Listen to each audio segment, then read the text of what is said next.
हमारे YouTube channel learning universe में बहुत बहुत स्वागत है।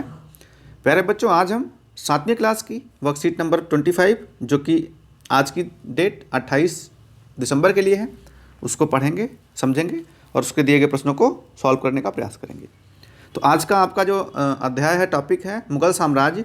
उसमें जो बादशाह जहांगीर, उसके बारे में हम पढ़ेंगे। आपको पता है, इससे पहले हमने बाबर के, हुमायूं के, अकबर के बारे में और उनके प्रशासन के, उनके जो सैनिक अभियान थे, इन सब चीज़ों के बारे में हम पढ़ चुके हैं। तो आज इसके बारे में पढ़ते हैं। सबसे पहले देखिए, दिया गया है जहांगीर। तो जहांगीर के बारे में क्या दिया गया है कि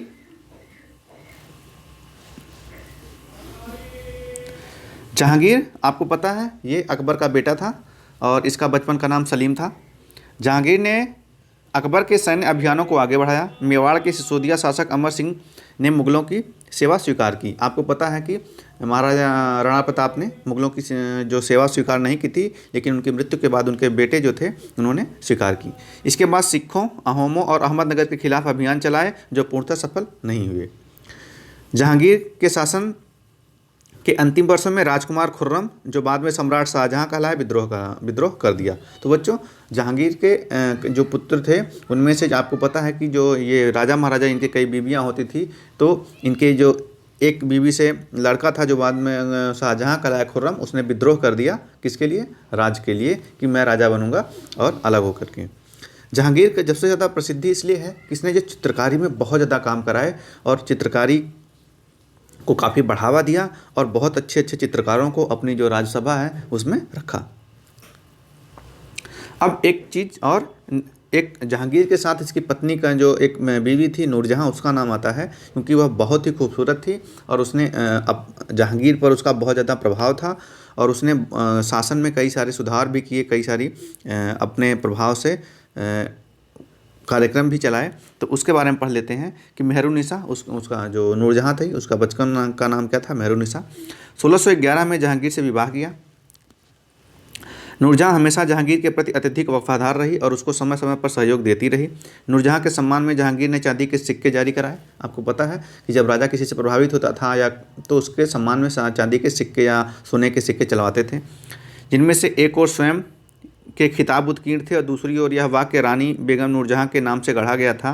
बाईं ओर दिया गया दस्तावेज नूरजहां द्वारा जारी किया गया आदेश फरमान है। चौकोर मोहर बताती है कि उदात्त और महान महारानी नूरजहां पातशाह बेगम का आदेश। पातशाह बेगम उसे कहा जाता था, जैसे उनकी बहुत सारी रानियां होती थी, उसमें जो सबसे प्रमुख रानी होती थी, जिस पर जो राजा का सबसे ज़्यादा अनुराग हुआ करता था, उसको पातशाह बेगम कहा जाता था। तो नूरजहां को यह उपाधि प्राप्त हो गई थी। गोल मोहर के अनुसार शाह जहांगीर के प्रताप में महारानी चंद्रमा जैसी प्रभावशाली बन गई हैं।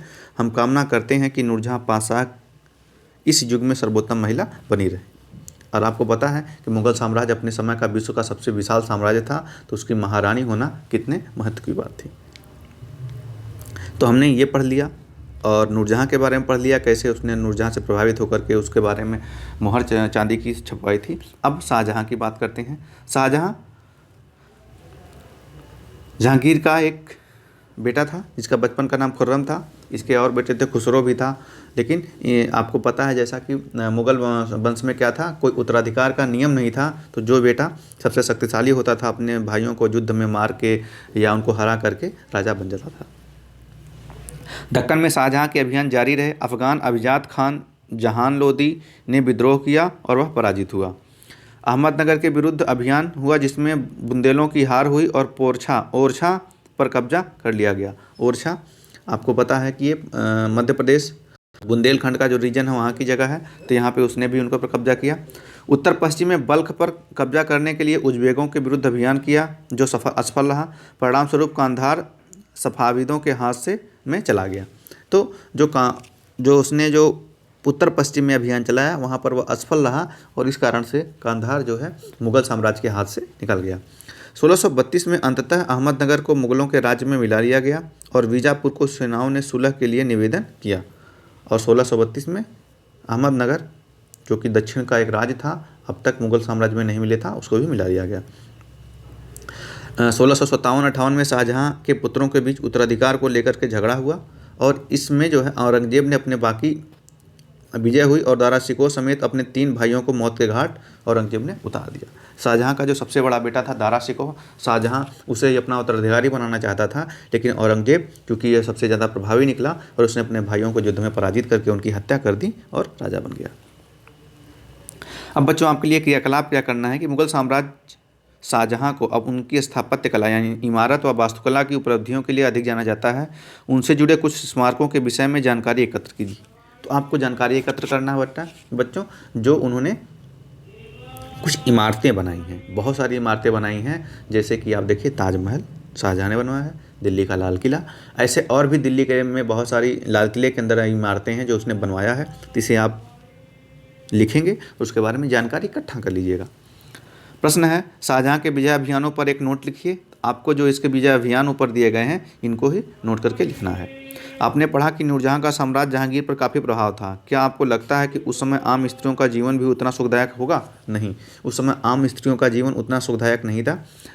स्त्रियों को केवल पारिवारिक जिम्मेदारी निभाने का कार्य था, घर के अंदर, और बच्चे पैदा करना। केवल जो कुलीन वर्ग की स्त्रियां होती थीं उन्हीं को ही अध्ययन की, पढ़ाई की सुविधा हुआ करती थी। बाकी सारी स्त्रियों का जो जीवन था उतना सुखदायक नहीं था। इसमें सत्य और असत्य छांटना है। नूरजहाँ शाहजहाँ की पत्नी थी? नहीं, नूरजहाँ आपको पता है जहांगीर की पत्नी थी। औरंगजेब जहांगीर का पुत्र था? ये भी गलत है। औरंगजेब किसका पुत्र था? शाहजहाँ का।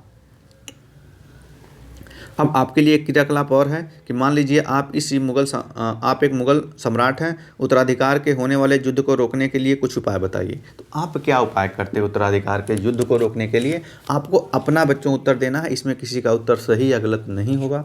आपको जो लगता है कि जो बच्चा जीत गया वैसे वो उत्तराधिकारी बन जाए, या मैं अपने जैसे कि शहदायाद यानी कि सारे बच्चों में बराबर बराबर बांट दिया जाए, या सबसे बड़े बच्चे को उत्तराधिकारी बनाया जाए, या उसमें जो एक परीक्षा ली जाए, जो उसमें पास हो उसको बनाया जाए। परीक्षा लेने का मतलब जो युद्ध कौशल में, राज्य संचालन में सबसे निपुण हो, ये बुद्धिमान हो, उसको बनाया जाए। तो ऐसे कई सारे उपाय हो सकते हैं। इनमें से आपको जो उपाय अच्छे लगे अपने हिसाब से आप उन्हें करके देंगे। तो प्यारे बच्चों, आज की आपकी ये 7वीं क्लास की वर्कशीट नंबर 25 यहीं समाप्त होती है। वीडियो देखने के लिए आप सभी बच्चों का बहुत बहुत धन्यवाद।